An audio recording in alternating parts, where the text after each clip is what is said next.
ಒಂದು 2-3 ಸಾರಿ ನೋಡಿದ್ರು ಡಿಸೈಡ್ ಮಾಡೋಕ್ಕಾಗಲಿಲ್ಲ.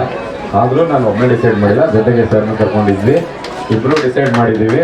ಅದು ತಪ್ಪು ಸರಿ ಇದ್ದು ಅದನ್ನು ನಿಮ್ಮ ಹೊಟ್ಟೆ ಒಳಗಡೆ ಹಾಕ್ಕೊಳ್ಳಿ. ನಾವು ಏನನ್ನ ತೂಗಿ ಮಾಡ್ಬೋದು ಅದನ್ನು ತೂಗಿ ನನಗೆ ಗೊತ್ತಿರುವಷ್ಟು ವಿದ್ಯೆಗಳಲ್ಲಿ ಮಾಡ್ಕೊಂಡಿದ್ದೀವಿ. ಅದಕ್ಕೆ ದಯವಿಟ್ಟು ಏನಾದ್ರು ತಪ್ಪಿದ್ದರೆ ತಮ್ಮೆಲ್ಲರೂ ಮುಂದೆ ಕ್ಷಮೆ ಕೇಳಿಕೊಂಡು ನಾವು ಅನೌನ್ಸ್ನ ಮಾಡ್ತಾ ಇದ್ದೀವಿ. ಅದು ಇಬ್ಬರಿಂದನೂ ತೀರ್ಪುಗಳಾಗಿ ತಗೊಂಡಿದ್ದೀವಿ.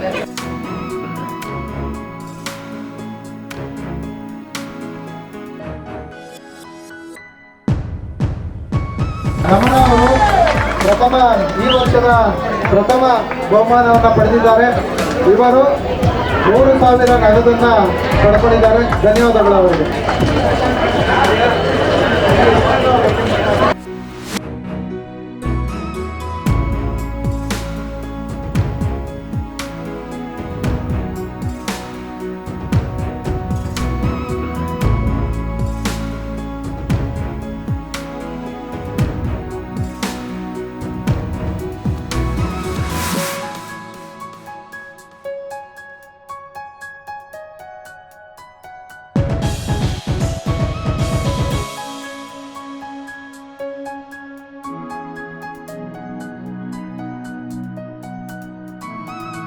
ಎಲ್ಲರಿಗೂ ನಮಸ್ಕಾರ.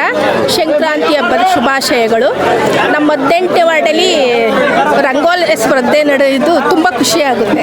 7 ವರ್ಷದಿಂದ ನಡೆಸ್ಕೊಡ್ತಾ ಇದ್ದೀವಿ. ತುಂಬ ಸಂತೋಷ ಆಗುತ್ತೆ. ಹಿಂಗೆ ನಡಿಬೇಕು ಅಂತ ನಾನು ಕೇಳ್ಕೊತೀನಿ. ಜನ ಸಪೋರ್ಟ್ ಮಾಡ್ತಾರೆ, ನಮ್ಮ ಅಣ್ಣ ತಮ್ಮಂದಿರು, ಅಕ್ಕ ತಂಗಿಯರು ಎಲ್ಲರೂ ಸಪೋರ್ಟ್ ಮಾಡ್ತಾರೆ. ಹಿಂಗೆ ಮುಂದುವರ್ಸ್ಕೊಂಡು ಹೋಗಬೇಕು ಅಂತ ಕೇಳ್ಕೊತೀನಿ. ಎಲ್ಲರಿಗೂ ಧನ್ಯವಾದಗಳು. ಎಲ್ಲರಿಗೂ ನನ್ನ ನಮಸ್ಕಾರಗಳು. ನಾಡಿನ ಸಮಸ್ತ ಎಲ್ಲ ಜನತೆಗೂ ಸಂಕ್ರಾಂತಿ ಹಬ್ಬದ ಶುಭಾಶಯಗಳನ್ನು ತಿಳಿಸುತ್ತಾ, ಮತ್ತು ನಮ್ಮ 18ನೇ ವಾರ್ಡಿನ ಎಲ್ಲ ಜನತೆಗೆ ಸಂಕ್ರಾಂತಿ ಹಬ್ಬದ ಶುಭಾಶಯಗಳನ್ನು ತಿಳಿಸುತ್ತಾ, ಹಾಗೆಯೇ ನಮ್ಮೂರಲ್ಲಿ 7 ವರ್ಷದಿಂದನೂ ಸಂಕ್ರಾಂತಿ ಹಬ್ಬದ ರಂಗೋಲಿ ಸ್ಪರ್ಧೆಯನ್ನು ಆಯೋಜನೆ ಮಾಡಿಕೊಂಡೇ ಬರ್ತಾ ಇದ್ದೀವಿ.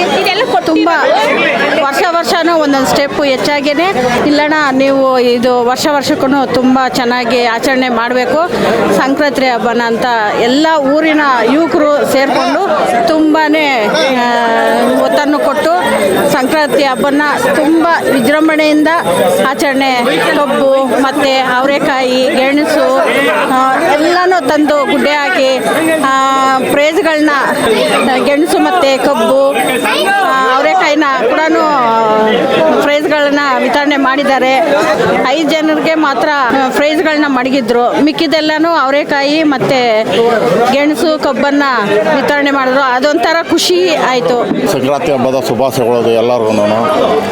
ನಮ್ಮ ಬಸವಣ್ಣನ ದೇವಸ್ಥಾನ ಹತ್ರ ರಂಗೋಲಿ ಸ್ಪರ್ಧೆ ಚೆನ್ನಾಗಿ ನಡೀತಾ ಇದೆ. 7 ವರ್ಷದಿಂದನೂ ಇದೇ ಕಂಟಿನ್ಯೂ ಆಗಿ ನಡೀತಾ ಇದೆ.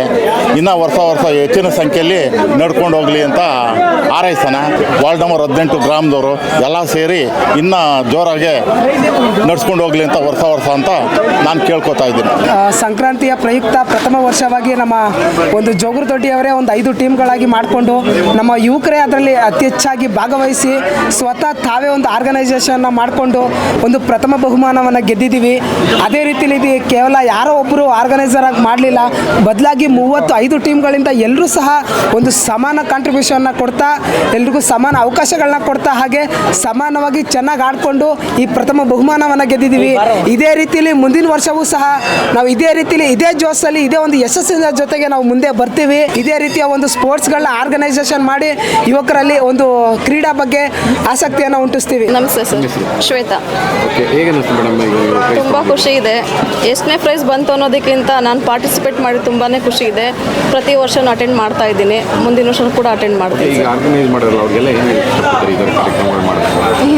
ಏನು ಹೇಳೋದು, ತುಂಬ ಚೆನ್ನಾಗಿ ಆರ್ಗನೈಸ್ ಮಾಡಿದ್ದಾರೆ. ಹಾಗೆ ಯಾವುದು ಫಸ್ಟ್ ಪ್ರೈಸು ಯಾರೇ ಬಂದರು ಯಾರೇ ಬಿಟ್ಟರು ಏನು ಖುಷಿ ಇದೆ, ಏನು ತೊಂದರೆ ಇಲ್ಲ. ಫಸ್ಟ್ ಬಂದರೂ ಖುಷಿ ಇದೆ, ಥರ್ಡ್ ಬಂದರೂ ಖುಷಿ ಇದೆ, ಸೆಕೆಂಡ್ ಬಂದರೂ ಖುಷಿ ಇದೆ. ಅವರು ಕೂಡ ತುಂಬ ಸಪೋರ್ಟ್ ಮಾಡ್ತಿದ್ದಾರೆ. ಇನ್ನೂ ಕೂಡ ಇದೇ ಥರ ಮುಂದುವರ್ಸ್ಕೊಂಡ್ರೆ ತುಂಬ ಖುಷಿಯಾಗಿದೆ. ಇದೇ ಥರ ಬೇರೆ ಊರುಗಳಲ್ಲೂ ಮಾಡಿದ್ರೂ ಅನುಕೂಲ ಆಗುತ್ತೆ ಜನಗಳಿಗೆ. ಹೌದು, ಬೇರೆ ಊರುಗಳಲ್ಲೂ ಮಾಡಿದ್ರು ಕೂಡ ತುಂಬ ಜನರು ಹೆಣ್ಮಕ್ಳುಗಳು ತುಂಬ ಖುಷಿ ಆಗುತ್ತೆ ಈ ಒಂದು ಹಬ್ಬದಲ್ಲಿ. ಈ ಹಬ್ಬ ಸಂಕ್ರಾಂತಿ ಅಂದರೆ ಈ ವರ್ಷ ಮೊದಲನೇ ಹಬ್ಬ. ತುಂಬ ಖುಷಿ ಇದೆ. ಪರವಾಗಿಲ್ಲ, ಹೆಣ್ಮಕ್ಳಿಗೆ ಖುಷಿ ಕೊಡುವಂಥ ರಂಗೋಲಿ ಸ್ಪರ್ಧೆ ಸ್ಪರ್ಧೆ ತುಂಬಾ ಖುಷಿ ಇದೆ. ನಮ್ಮೂರಲ್ಲಿ ನೋಡಿ ಬೇರೆ ಊರಲ್ಲೂ ನೆಕ್ಸ್ಟ್ ವರ್ಷದಿಂದ ಮಾಡಲಿ ಅಂತ ಹೇಳ್ತೀವಿ. ಖಂಡಿತ ಇದು ಏನು ನಾವು ಸುಮಾರು ಒಂದು 10 ವರ್ಷಗಳಿಂದ ವಿಶೇಷವಾಗಿ ಒಂದು ಗ್ರಾಮದಲ್ಲಿ ಒಂದು ಆಚರಣೆ ಇರಬೇಕು ಅಂತ ಹೇಳಿ ಒಂದು ವಿಭಿನ್ನ ರೀತಿಯಲ್ಲಿ ನಾವು ಮಹಿಳೆಯರಿಗೋಸ್ಕರ ಒಂದು ರಂಗೋಲಿ ಸ್ಪರ್ಧೆನ ಇಟ್ಕೊಂಡು ನಾವು ಆಚರಿಸ್ಕೊ ಬರ್ತಾ ಇದ್ದೀವಿ. ಅದು ತುಂಬ ಖುಷಿ ಆಗ್ತಾ ಇದೆ. ಯಾಕೆಂದರೆ ಗ್ರಾಮೀಣ ಹಬ್ಬಗಳಲ್ಲಿ ಸಂಕ್ರಾಂತಿ ಕೂಡ ಒಂದು ಬಹುದೊಡ್ಡ ರೈತರಿಗೆ ಒಂದು ಖುಷಿ ಕೊಡುವಂಥ ಒಂದು ಹಬ್ಬ. ಆ ಒಂದು ಖುಷಿನ ಒಂದು ರಂಗೋಲಿ ಮೂಲಕ ಅವರು ರೈತರು ಬೆಳೆದಂಥ ಬೆಳೆಗಳನ್ನು ಪೂಜೆ ಮಾಡುವ ಮುಖಾಂತರ ನಾವು ಈ ಒಂದು ಕಾರ್ಯಕ್ರಮವನ್ನು ಆಯೋಜಿಸಿರ್ತೀವಿ. ಅದನ್ನು ತುಂಬ ಜನ ನಮ್ಮ ಗ್ರಾಮದಲ್ಲಿ ಎಲ್ಲರೂ ಕೂಡ ಬಂದು ಸೇರಿ ಆ ಒಂದು ಕಾರ್ಯಕ್ರಮವನ್ನು ಪ್ರತಿ ವರ್ಷವೂ ಕೂಡ ಯಶಸ್ವಿಯಾಗಿ ನಡೆಸ್ಕೊ ಬರ್ತಾ ಇದ್ದಾರೆ. ಜೊತೆಗೆ ನಮ್ಮ ಗ್ರಾಮದ ಮುಖಂಡರುಗಳು ಅತಿ ಹೆಚ್ಚಾಗಿ ಇದಕ್ಕೆ ಬೇಕಾದಂಥ ಅನೇಕ ಸಹಕಾರಗಳನ್ನ ಕೊಟ್ಕೊಂಡು ಕಾರ್ಯಕ್ರಮ ಯಶಸ್ಸಿಗೆ ಕಾರಣಕರ್ತರಾಗಿ ಬರ್ತಾನೆ ಇದ್ದಾರೆ. ಸರ್, ಮಕರ ಸಂಕ್ರಾಂತಿಯ ಆರ್ಥಿಕ ಶುಭಾಶಯಗಳು ಕೊಡ್ತಾ ನಮ್ಮ ಜೋಗುರದೊಡ್ಡಿ ಗ್ರಾಮದಲ್ಲಿ ಪ್ರತಿ ವರ್ಷವೂ ಹೆಣ್ಮಕ್ಳಿಗಾಗಿ ಈ ರಂಗೋಲಿ ಸ್ಪರ್ಧೆಯನ್ನು ಏರ್ಪಡಿಸ್ಕೊಂಡು ಬಂದಿದ್ದೀವಿ. ಮೊದಲನೇ ವರ್ಷ. ಅದಕ್ಕಾಗಿ ನಾವು ಕೂಡ ಅದಕ್ಕೊಂದು ಸ್ವಾಗತವನ್ನು ಕೋರೋಣ ಅಂತ ಅವರು ಕೂಡ ನಮಗೆ ಸ್ಫೂರ್ತಿಯಾಗಿರೋದ್ರಿಂದ ಈ ಕಾರ್ಯಕ್ರಮಗಳು ಚೆನ್ನಾಗಿ ನಡೀತವೆ. ಸಾಲಿದಕ್ಕೆ ಈ ದೇಶೀಯ ನಮ್ಮ ಏನು ಈ ಕಲೆಗಳಿದೆ, ಈ ಕಲೆಗಳೆಲ್ಲ ನಶಿದು ಹೋಗ್ತವೆ. ಅದಕ್ಕಾಗಿ ಈ ಹೆಣ್ಮಕ್ಳು ಸಪೋರ್ಟ್ ಮಾಡೋದ್ರಿಂದ ಊರಿನ ಮುಖಂಡರುಗಳು ಈ ಕೆಲಸ ಕಾರ್ಯಗಳೆಲ್ಲ ಭಾಗವಹಿಸಿ ಅವ್ರನ್ನ ಆ ಕೆಲಸ ಕಾರ್ಯಗಳನ್ನು ನಡೆಸೋದ್ರಿಂದ ಅದ್ಧೂರಿಯಾಗಿ ಇದುವರೆಗೂ ನಡ್ಕೊಂಡ್ಬಂದಿದೆ, ಮುಂದೆನೂ ನಡ್ಕೊಂಡು ಹೋಗ್ತದೆ ಅಂತ ನಾನು ಆ ಬಸವಣ್ಣಲ್ಲಿ ಕೇಳ್ಕೊತ ಈ ನಮ್ಮ ರಂಗೋಲಿ ಸ್ಪರ್ಧೆ ಏನು ಮಾಡಿದ್ದೀರ ಹೆಣ್ಮಕ್ಳಲ್ಲಿ ನಾನು ಅವ್ರಿಗೂ ಒಂದು ಸ್ವಾಗತ ಕೋರ್ತಾ, ಅದೇ ರೀತಿ ನಮ್ಮ ಮಾಧ್ಯಮದವರು ಅವರೇ ನಮ್ಮ ವಾಲಂಟ್ರಿಯಾಗಿ ಬಂದು ನಮಗೆ ಇಂಥ ಕೆಲಸಗಳು ಮಾಡಬೇಕಾದ್ರೆ ಹಳ್ಳಿಗಳು ನಾನು ಬೇಕಪ್ಪ ಅಂತ ಹೇಳಿ ಅವರು ವಾಲಂಟ್ರಿಯಾಗಿ ಬಂದು ಇಂಥ ಕಾರ್ಯಕ್ರಮಕ್ಕೆ ಭಾಗವಹಿಸಿ ಇಂಥ ಕಲೆಗಳನ್ನು ಇನ್ನೊಂದು ಕಡೆ ಅವರು ಬೆಳೆಸಿ ಉಳಿಸೋದಕ್ಕೆ ಪ್ರಯತ್ನ ಪಡಲಿ ಅಂತ ನಾನು ಅವ್ರು ಕೇಳ್ಕೊತ ನಾನು 2 ಮಾತು ಮುಗಿಸ್ತಾ ಇದ್ದೀನಿ. ಜೈ ಹಿಂದ್, ಜೈ ಕರ್ನಾಟಕ.